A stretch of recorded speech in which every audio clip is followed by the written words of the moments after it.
Hello, friends. Welcome to episode 1469 of Locked On Hawks podcast. I am your host, Brad Rowland, coming to you on a Monday evening into Tuesday. And this is actually going to be part 2 of 2 with my friend Glen Willis. This podcast is brought to you by the good folks at Game Time. Download the Game Time app, create an account, and use the promo code LOCKEDONNBA for $20 off your first purchase. Last minute tickets, lowest price guaranteed. I also want to encourage you at the top of the show to make us your first listen each and every day. Check us out anywhere you get your podcasts: Apple, Spotify, YouTube, and anywhere else you might like to listen to a podcast or watch one on the internet. And again, as I said before, this is part 2 of 2 with Glen Willis. So if you missed part 1, it should be available in your feeds right now. And it's me and Glen talking about all kinds of Hawks topics dating back to the playoff series, the adjustments that were sort of made there, Quin Snyder's impact, the roster, what's to come for Atlanta, and much more. Please stick around. After a quick intro, I'll be back with myself and Glen with the rest of our conversation.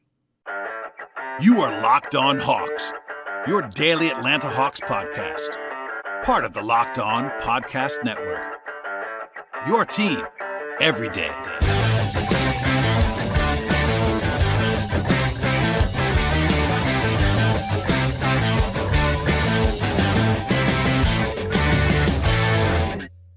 I do want to talk about the defense because I agree with your offensive sort of overall evaluation. And, I think we saw in last year's playoffs, right or wrong, positive or negative, I'm not putting a value judgment on it, but they did react. And I think they admitted that they reacted to what happened in the Miami series. And you could say that's good or not. But they did. I mean, DeJounte is the number one example of that. But they did, and they were pretty open about it. They were pretty upfront about the fact, this showed us that we're not good enough, basically. And you could argue the same about their defense, maybe against Boston. You could certainly say that a little bit. But for me, it's more big picture than that. And we talked about it earlier in our conversation. But the lack of two-way lineups, it is easier for this roster as constructed to build offensive lineups than defensive lineups. I mean, you've talked about it before on this podcast. The fact that they could put Saddiq Bey and Bogey in the corners around Trey, DeJounte, and a picker center of choice. That is a devastating offensive lineup in a lot of ways. That's kind of unguardable. If you have these two really good shooters on the wings, two guys who at the point of attack who could score and also shoot a little bit, but that lineup defensively doesn't really work. And that's not the only lineup. I mean, but that the balance issue of offense versus defense and putting lineups on the floor that can defend is maybe the number one question of the entire roster and the number one question of the build right now that's going on. And I'm not trying to single out anyone in particular, but I mean, you and I talked enough, both online and offline during the season, to just there's numbers for it. I can give you the numbers, but I mean, how workable is this defense? Because no matter how good you are on offense, you have to get stops. And you and I appreciate defense more than most, but it really is one of those times where you cannot be as bad as they've been at times, not always, but at times defensively, and be serious. That's kind of what I would say. Yeah. I mean, so that's the area I think that if they just took the same roster in the next season, would continue to hold them back in the most significant way going into the next season, right? I mean, they've tried some with Aaron Holiday here and there this year. I enjoy Aaron Holiday for the things that he brings to the team, but he's 6 feet tall, right? He can't go do that against wings, right? And in my mind, the other factor here, as I was kind of preparing to talk to you tonight, I was just trying to kind of work through okay, why was DeAndre getting blown by in that series? And we talked about the fact that Boston doesn't have these dynamic first step guys. And where I landed was, it's probably just all the knee injuries. It's probably, just, kind of his health. So the idea of 3 years ago, you could move him on the point guards, swing trade towards a low usage wing or whatever. I don't think that's a thing anymore. Maybe I'll be wrong. Maybe there's some things he can do to kind of get himself physically recovered this offseason. But I don't know that that's the plan I would seek to have as my first plan with this roster kind of going forward. And so similar to on offense, if you have Hunter and JC being your starting 3 and 4 in this team, you need alternatives on offense. For the Hawks, they need alternatives on defense, right? To me, that starts with a guard who can play 1 or 2 or play with DeJounte or Trey as the 2 or 1B or whatever that looks like, who can defend. And that's the missing piece to me. I see Jalen making progress. I believe AJ in a couple of years will be an average defender at best. He has a good size. He works hard. He has the effort and all that sort of stuff. for me, the big gap is like, okay, if you're going to run with Trey and DJ, you can't just look at 3, 4, or 5 to hold that defense together. I think you've got to have someone in the backcourt who can come in and give you, I don't know, just a random like a TJ McConnell, right, type of guy, right, who can kind of come in and just kind of take those assignments, close games if you need to, play certain a matchups. lot of minutes against chase a Devin Booker for the 28 minutes a game if that's what it takes, or deal with Donovan Mitchell or whatever, right? They don't have that guy. They absolutely do not have that guy right now. And in my mind, that is probably number one, in this offseason. I know a lot of fans have reached out to me. Maybe you're hearing it too, or like, Glenn, I thought DeJounte was supposed to be that. And I was like, I don't know where that came from. Well, I was going to ask you this. So this is, I want to be fair to DeJounte in particular. Now, I've been critical of DeJounte's defense. I thought he was pretty not good for the most part this year. And I did try to warn people a little bit because I heard from San Antonio people, and I told you this in the offseason. People in San Antonio said when he got the bigger role in offense, which by the way, again, is a very natural thing. Talked about this with Tyler as well on a recent podcast. But a lot of guys, most guys, the vast majority of guys cannot do both. They can't be the defensive stopper and 28% usage on offense. And DeJounte he's got good size for a point guard, great size for a point guard. If he's playing the 2 most of the time, he's not big at the 2. He's limited. He's pretty skinny. He's got great hands and all that stuff. But yeah, I mean, part of that was maybe the messaging that you were hearing from the Hawks is like, this guy's going to help our defense too. It's like one of those things. And I think he can be better. To be fair, I think he can and should be better. But I agree with you 100% in that you can't just assume DeJounte is going to be your stopper because he's not that. I think if you didn't know that already, you now know it after a year, I hope, watching this team. He's not going to be a stopper. He can be better than he's been, but it's not fair to put it on your front court entirely, which I think Quin tried to drive home a lot when he first got here to say, look, it's got to be individual responsibility, stand in front of your guy. But also, whether it's Javon Carter or whoever you want to say it is, right? That can't be your whole plan either because you still have Trey and DeJounte. So that guy, whoever that guy is, I mean, it could be DeLon Wright, friend of the podcast. Sign me up. He wouldn't fix because he's only going to play 20 minutes a game. He's not going to fix you for the rest of the game. Right.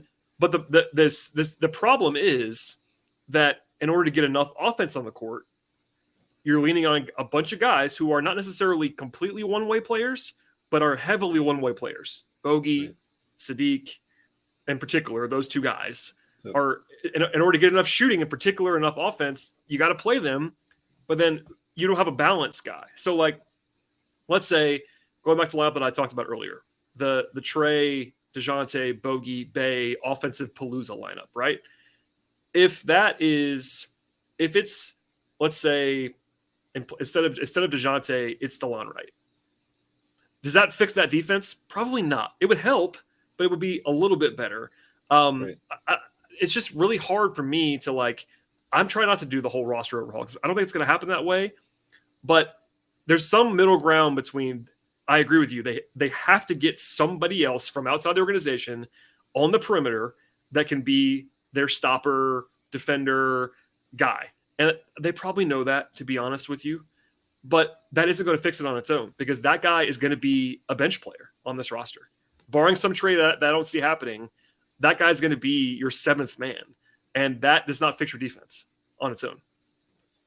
Yeah, absolutely. I mean, your dream guy there is like an Alex Caruso, right? I mean, sure. But I mean, good luck trying to get him because if the Bulls decided to trade him, a team is for sure going to be able to beat unless the Hawks were just like, we'll give you Jalen and a first. Take whatever you want.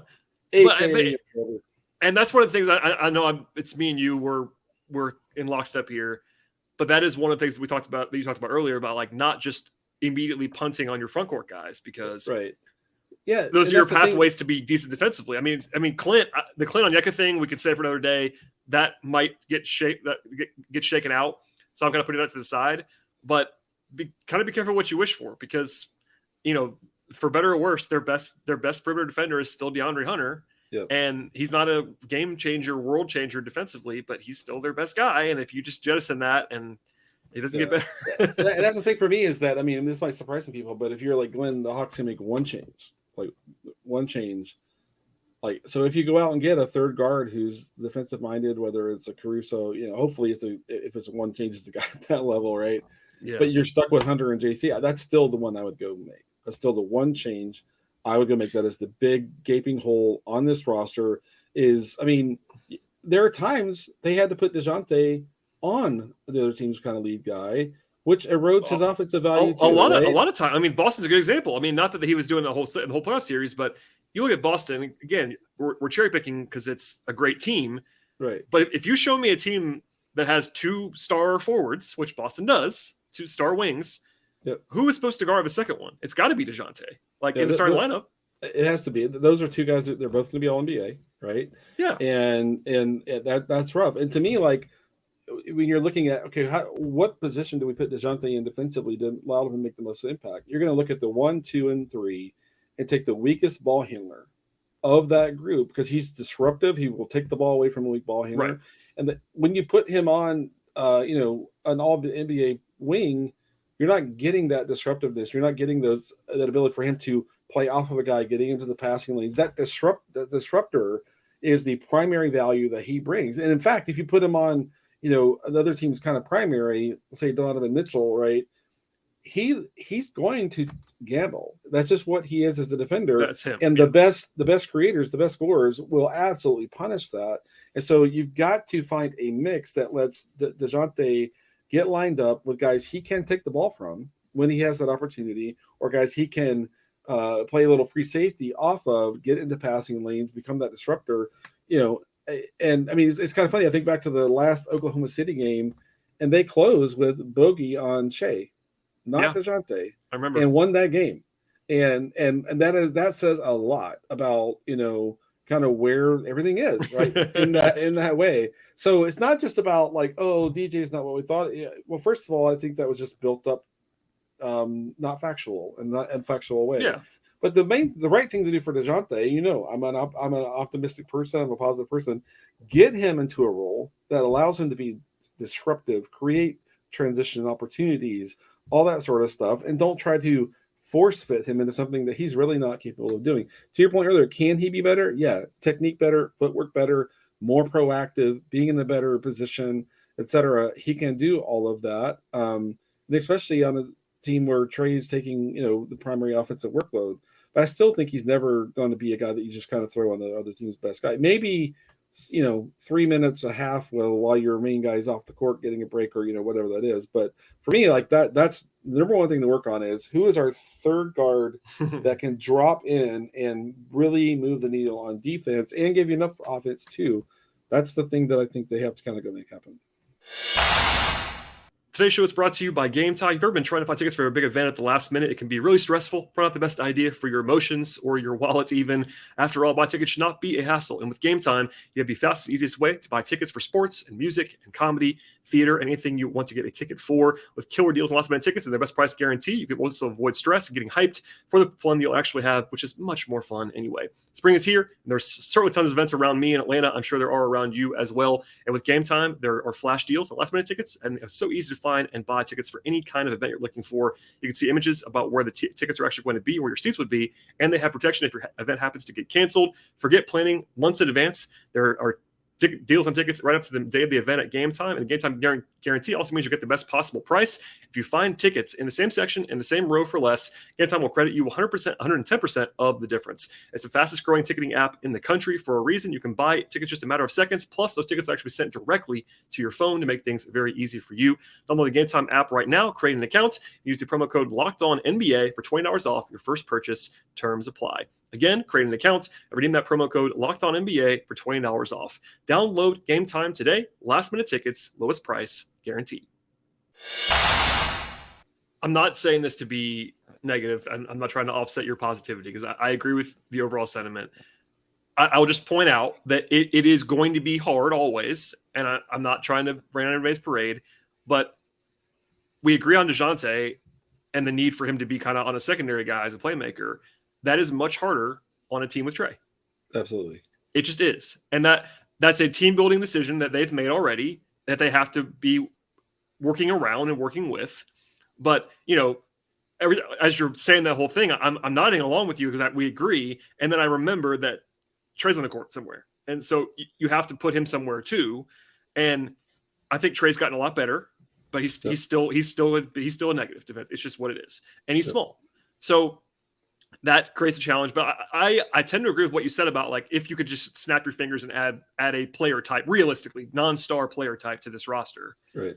I do think, especially now that Bogey is currently healthy and they have Sadiq Bey to give you the shooting that they probably desperately needed early this season. Plus you have AJ coming into his own. I think we agree on that. Like if you can, let's just say the 6'5" version of Aaron Holiday. you know what I mean? If Aaron Holiday was the same player but was big enough to guard wings, he would kind of be that guy. Yeah.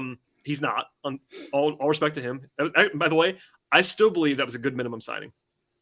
I hope he's back. Yeah, I mean, for the minimum, sure. Yeah. Bring Aaron Holiday back. I know offensively he can't do much of what they want. Catch and shoot, which is really should be enough for Israel. Agreed. But anyway, we agree on the whole like thought process there. It's just more of a balance. And, I was going to ask you about Quin at some point. I guess we can talk about that now. Yeah. Well, if I could jump in on Trey's defense. Yeah, go ahead. We can move in. Feel free. So against Miami, you could tell, like, they were like, Trey, you've got to defend Hero.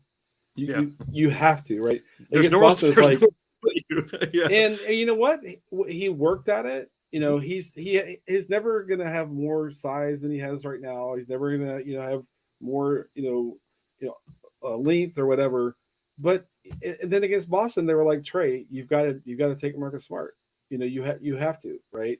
And so I think that you can kind of see Quin's kind of plan around Trey. We're not going to stick you on PJ Tucker, right? First of all, he's going to just beat you up on the offensive glass, right? But that's not going to work for us because I can't swing Bey onto, whatever Malcolm Brogdon or whoever, right? And so I felt like that was Quin realizing like this is the way it has to go.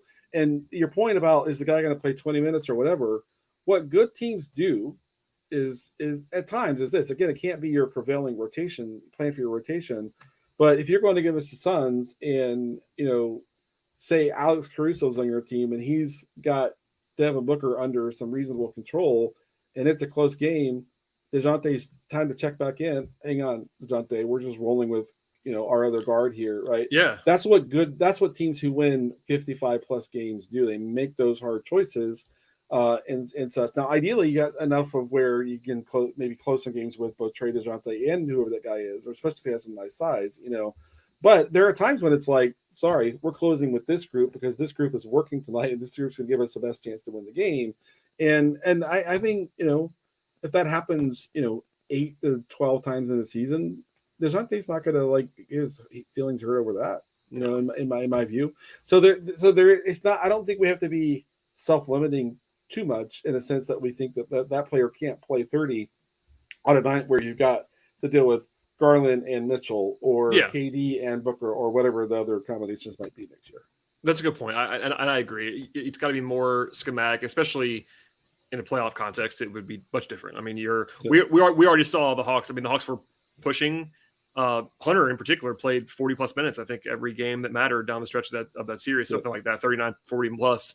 And part of that was because he had to, but part of that is like who they're playing. I mean, in a different matchup, maybe you play him 35 minutes and not 42, but when he's the only guy you have that can do a lot of things that he can do on the floor, they lean into that. That's kind of the playoffs being the playoffs. I'm going to ask this about Quin, and you could take it to a non-Quin direction too, but I wonder what I'm sort of thinking what question I asked you earlier about the offense. About the defense, like what it told you about that we didn't maybe already know. And some of it we kind of already knew, maybe it's driven home more. What you thought Quin's approach was defense. And this could be back in regular season too. I know you and I talked about this a little bit more a couple of weeks ago, mid-series or before series, whatever it was, about kind of Quin's adjustments. But like from your coaching X's and O's lens, like what did you kind of see defensively that jumped out to you during the series in general? Yeah. So, I mean, for the most part, it was just screen navigation, help loaded up in the right time, in the right way. They were, I mean, honestly, if you talk about the area play where they were the least consistent across the season, it was kind of like their presence as help and team defenders, being a half step slow to get to where you need to be, all that sort of stuff. That's X's and O's stuff that it's hard to get people to visualize on a podcast as much as I want to kind of dive in some respects. But for me, it's really about, switching with the right lineups, chasing over with the right lineups and matchups, getting that mix of we're not just going to switch all the time like those D'Antoni's Rockets teams did, like all the time, right? We have to mix it up. When we have DeAndre on Tatum, he's chasing over, fighting through screens. When we have Bay on him, it's an automatic switch, for those times. As the series got deeper, it's like we're not doing Bay on Tatum, really, and that sort of stuff. So it was really kind of just an optimization of mixing what you'll hear NBA coaches, if you're watching, say 5-5-5, right? That's the defensive call. That's straight up man-to-man chasing over screens under against bad shooters. That's just your typical traditional 5 is traditional, right? Yeah. And then when you get into red, that's your switching, right? You'll hear red switching. And the Hawks had a mix of those two things, right? And as the series went on, I just thought they got better at deploying the right scheme based upon which lineup was on the court. A team that needed switching to be successful, they switched. A team that could fight through screens and kind of keep your best defender connected to their best guy, they did that. So I thought it was just an optimization of kind of getting in and out of coverages and schemes that fit the lineup that was on the court. I thought that's what they got better at defensively overall. Today's show is brought to you by the award-winning app at PrizePicks. PrizePicks is daily fantasy made easy. It's amazing. I know that you will love it as well. It's very easy to use. We're up to 25 times the money on your entries at PrizePicks. They have safe and fast withdrawals, and every single day during the NBA playoffs, one PrizePicks user will actually win a chance to become a millionaire. One entry placed after 8 a.m. Eastern time will be randomly selected each day. Whoever placed that entry will be given a 6-pack flex with the following payouts. If you get all 6 picks correct, it's $1 million. 5 out of 6, $80,000, 4 out of 6, $16,000. And full details can be found at prizepicks.com/million. You must opt in at that link to be eligible for the $1 million entry. Once you opt in, all you have to do is go and play like you always do at PrizePicks. You can be the lucky winner. Download the PrizePicks app right now. Go to prizepicks.com, sign up and play daily fantasy sports. If you're a first-time user as well, you get 100% as a deposit match up to $100 with the promo code Locked On. Don't forget that promo code Locked On at sign up with the instant deposit match up to $100. Check it out now at PrizePicks. And one more time, it's prizepicks.com/million. No, it's a great point, and you notice this stuff faster than I do. But the point you just made about doing different schemes for different lineups is what a lot of teams do, and what a lot of teams should probably have to do. And the Hawks are one of them. I mean, this is a very simplified version of things, but you can't really be an all switch team when you have Trey. Like, you can't do what Houston used to do, because that was one of their advantages they had, is that their point guard was James Harden, who was essentially a 4 on defense and could switch, and probably had to switch because he wasn't getting over a screen ever in his life. Trey can't really switch against some guys. And you made the point about Saddiq Bey.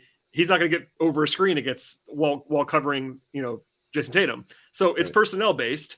Also, Clint versus Onyeka, or who you're playing at center. Like, there's some guys that you don't want Clint to switch on. They're guards. I mean, Clint is great by center standards, but like, you don't want Clint in an ISO against, pick your all-star guard X probably. Whereas Onyeka might be able to do it, which is why he's kind of special. He might be able to do that eventually. So it's always gonna be a mix and match. But I agree with what you said. Like, that's important to be able to kind of see it happening in real time and execute it. Because as much as personnel based is, and I go to this too, talking about defense being personnel based, and a lot of it is. A lot of it at the NBA level, and I do make this point a lot, the defense is all about effort thing is just so silly. Like, you have to execute at the NBA level, especially in this kind of playoff thing. Like, it's not effort. You have to have effort, but man, you have to be so mentally locked in every time down the floor. And it's so hard to like even picture that as an outsider, like regular human being who could never do this stuff. But these guys have to make so many decisions in their head. Like, it's really, and you throw in the different schemes, like you just said, like different guys have different things that they do. Like, okay, you can't switch, but you can. Like, think about that as try to put yourself in that position as an outsider. Like, I know these guys are pros, but that is so hard to think about. It's just crazy to me. It is, and it's funny. Like, the team I'm watching, like, blow my mind right now defensively is Denver, right? In these they're playoffs, playing right? great. Yeah, but they understand that effort is a part of execution, right? It's not even an execution effort; it's a subset of your execution. And I perpetually underestimated them this year. I picked them to finish 7th in the Western Conference Finals. Jokes on the Western Conference standings at the end of the regular season. Jokes on me. I thought the Suns would win this series. Who knows? Maybe they'll kind of find their way back into it. But Denver is exceeding my expectations on their commitment to their team defense and that execution with that subset of effort. And so they're making me look bad. I love that team, so I don't mind it at all. I love watching that team. I love Bruce Brown. I enjoy KCP. What a great signing Bruce Brown was for that team, especially. Yeah, like that's a perfect one for the like. They didn't have to go out and spend $18 million a year on that, right? Maybe can the Hawks find that guy their Bruce Brown that developed himself into a pretty premier defender, but who can knock down 38% of like wide open three, that sort of thing, and handle them all a little bit too. So those players are out there. It's like, for me, I'm like, can Javonte Green be that one day? Like, I don't know, but it's like those. Bruce Brown was like 3 years ago. Is he a for sure a rotation player? On a good team, and that sort of thing. And it's those is Ao. Like I look at the Bulls and they got like Ao and Javonte and Caruso, and I'm like, give us one of those guys, and let's try to see how we can kind of make that work, and stuff. But for me, it's like it really is about Quin just being a different coach than Nate. Nate was fundamentals, basics, plays hard. You and I had that podcast already. Oh yeah. Quin is more like, we got to change this right now. We got to get to this right now. We got to adjust that right now. And I thought it suited the Hawks team better. I thought that you saw a team play that looked like they had a lot of belief in what the plan was in this series. And I think that's one of the reasons that they were pretty competitive with the Celtics. And, I like part of that was like, a team looking like, oh, Bazon Tatum, like how, like, oh, Bazon Tatum. Like, we got to switch. We got to be there for him. We got to get, up to that level of the screen and be ready to give him that support, which was not what this team has always done. Yeah, you want to see them, at least as a fan. I shouldn't speak for fans. I don't know what people want, but I'd be more encouraged by that proactivity, kind of just being really assertive on what, being more go get it, like let's fix this and do certain things differently. And there's a time for Nate's approach too, and it's not as rigid as I'm making it sound, but when he took over it worked for them. That's what they needed. And in that moment, it worked great and all that stuff. But now I think Quin's voices, and man, I talked about it a lot. I'm sure you've heard at least snippets of the exit interview stuff. Everyone seems to love Quin right now. And while I have you here, we talked about him a little bit. I was pretty effusive in the podcast I did with Tyler recently about this, but man, I feel like, obviously having Trey is more important, all that stuff. Put that aside. I think having Quin in place for a couple months and also just having Quin in place as the head coach is just so encouraging. If I'm a fan right now, I'm so happy about that. And does it mean they're going to win 10 more games next year just because of him? Maybe not.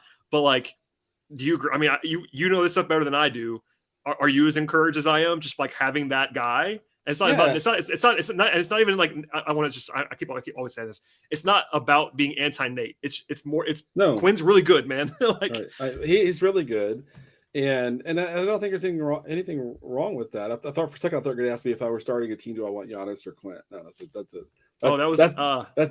that's pretty dated right now. But anyway, I think people will probably remember that conversation that used to happen. Yeah, I think so. Anyway.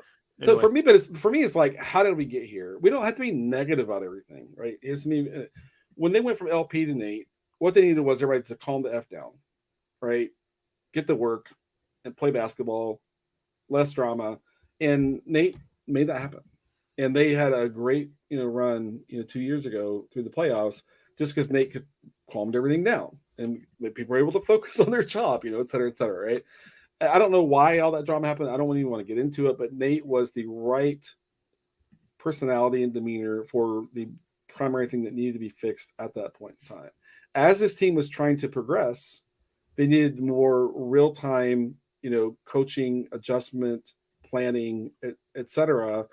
And Nate was still the same guy. It's like when people are like, why can't DeAndre Hunter like be more like aggressive? I'm like, you're asking him to be a person he's not. You got to stop that, right? He's always going to be him.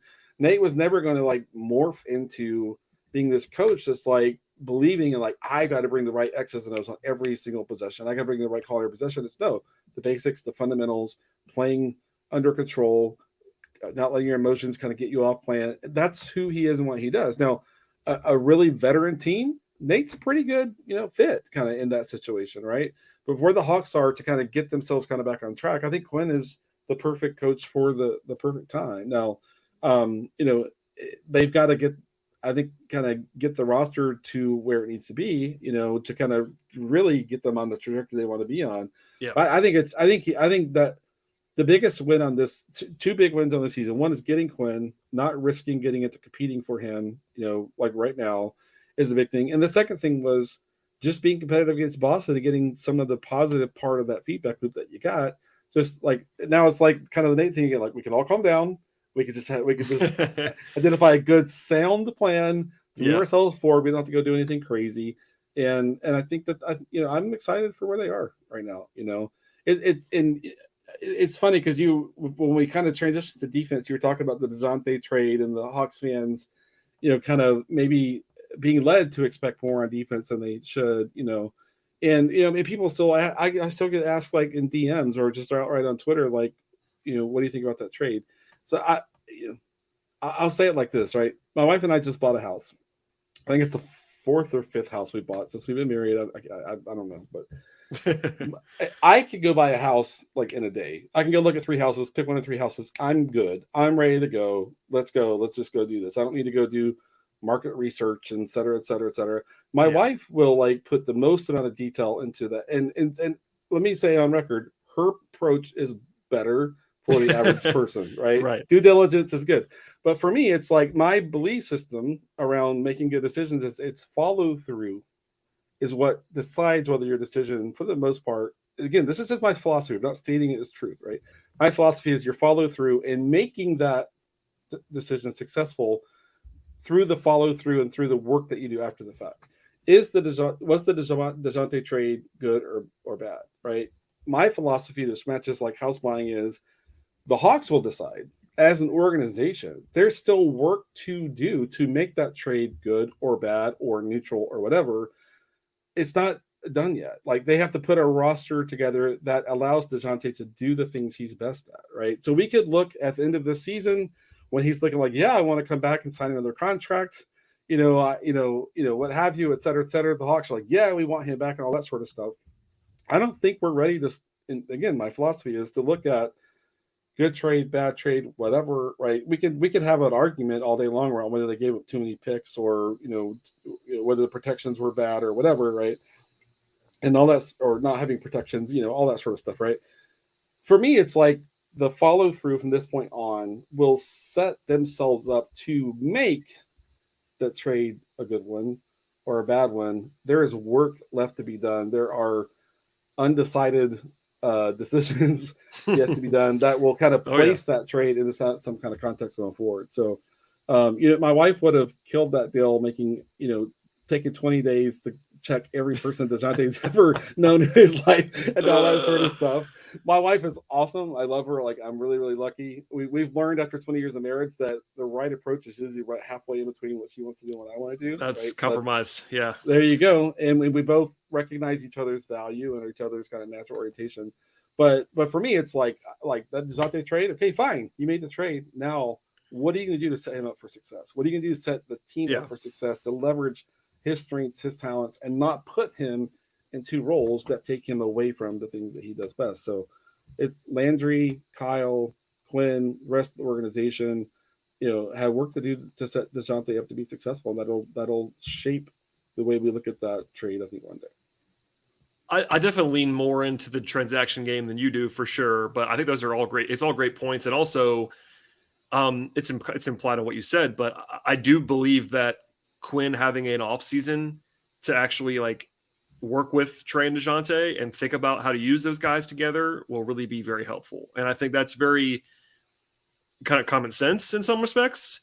But again, he came in the middle of a year with basically no practice. And I think that situation was always one that needed a little bit of extra massaging. It was never a perfect fit. Everyone, even people that like that trade a lot, would acknowledge that Trey and DeJounte are not the pairing that you would choose as a perfect fit. They're just not. Doesn't mean it can't work, but I do think having a guy like Quin who's done this before, had Mitchell and Conley in Utah for one example, has had some different experiences. I think him having, for lack of a better term, 3 or 4 months to get in the lab and kind of cook some stuff up is probably good for DeJounte in particular, and Trey and all that stuff. So that's just one aspect. There's a lot more stuff to do, and I know that you and I are not in favor of like the you have to blow it up thing on this roster.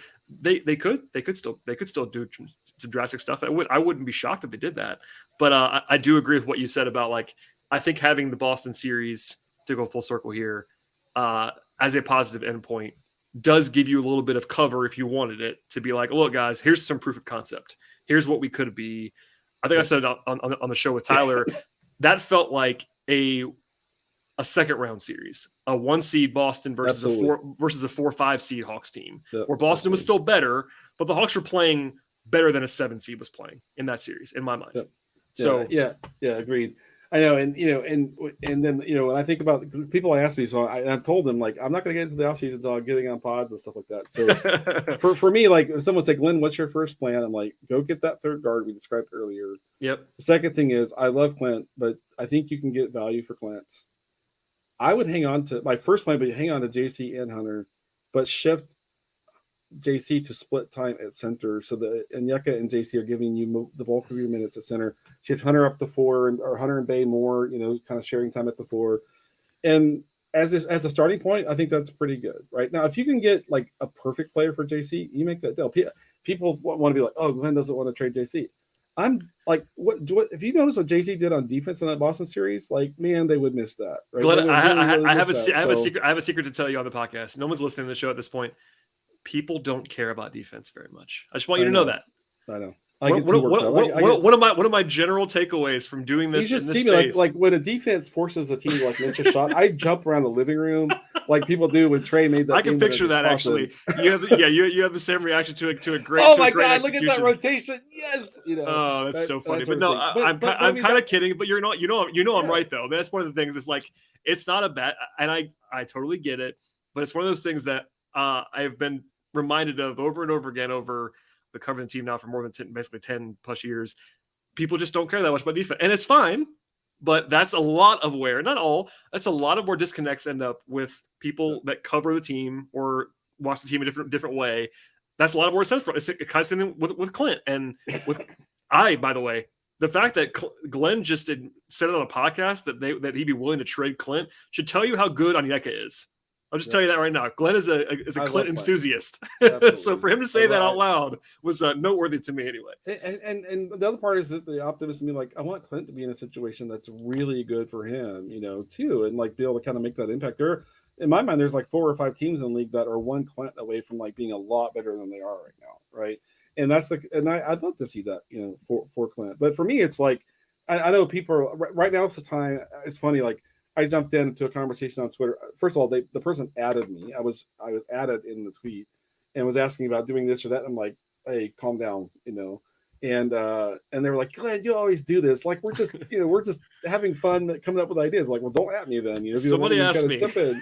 Right. Yeah. So, I promise to be better about that. Like, let fans have fun and be idealistic, and all that sort of stuff. And who knows? Maybe they can turn JC into something that's a better fit for what they need. And I love JC, but that's absolutely fine if that deal is there. But if you're just like, Glenn, we're pretty limited by our cap sheet, which they are, right? And there's not a ton we can do. It's find that third guard, move Clint for something that's going to help you at another, but maybe it's Clint for that guard. I don't know, right? That might be what it is. Yeah. Shift JC to spending 60% of his minutes, 65% of his minutes at center, and Onyeka and JC give you 40 to 42 minutes of your center play at night. Shift more shooting into the 3 and 4 and kind of get that defense figured out. If that's all you can do, I think that's pretty good, right? Now, obviously fans are like, no, we want a really impactful player. Fair, totally fair to want them to go get a top 30 player in the league or whatever. By the way, I'll say the name. It's Jaylen Brown. Everybody wants Jaylen Brown. Everybody wants Jaylen Brown. Which is great. Like, I get right. So do I. So long as like AJ's probably not still on the team, Jalen's probably still not. Oh no, they actually want Jaylen Brown for Collins and second round pick or something. That's okay, there you go. Right. But but like I would not be disappointed in that. I'm still pretty bullish about this team with good coaching that fits where this team is now. I'm not not going to crap on Nate, but I think Quin's the right coach for where they are now. I think absolutely prioritizing AJ and Jaylen and whatever their plan is for next year is absolutely crucial. They got to bank on that and make that happen, which opens, up a lot more options on kind of where you can go get that. So if all they do is take their draft pick, trade Clint for that third guard, shift everyone up positionally 3, 4, 5, make that work. I think that's pretty good. Is that going to get them a top 3 seed next year? Probably not. Is it going to get them within? Could it get them within 5 games of like the 3 seed next year? Maybe. I do think you're, and we'll leave it here. But I think your general outline there, they would be better. I mean, look, you and I agree. They should have been better than they were this year. I think they are better than a 41-41 team. How much better is up for debate. We saw in the playoffs, especially now with Quin, they are better than they were this year. I'm very confident in that. How good they are and what the tweets they make, and whether they trade John or trade Quin or whoever, we'll have more to talk about with that. I didn't want to waste our time, you and me, Glenn, because I could have Andrew on and talk fake trades for 2 hours. That's what he wants to do. You don't want to do that. I know you don't want to do that. And then I have to save it for a long drive, which is just me going to work in Seattle, so that's fine. We're Atlanta. Anyway, there you go. We've covered a lot of ground. I'm sure I'll be asking Glenn for much of his precious time in the rest of the summer. But for now, thank you, sir, for all of this. Please plug what you have going on. I know there's a certain podcast that you are I believe the term you use is alternate governor. Is that the one you use, generally speaking? I think that's still in my bio. Yeah.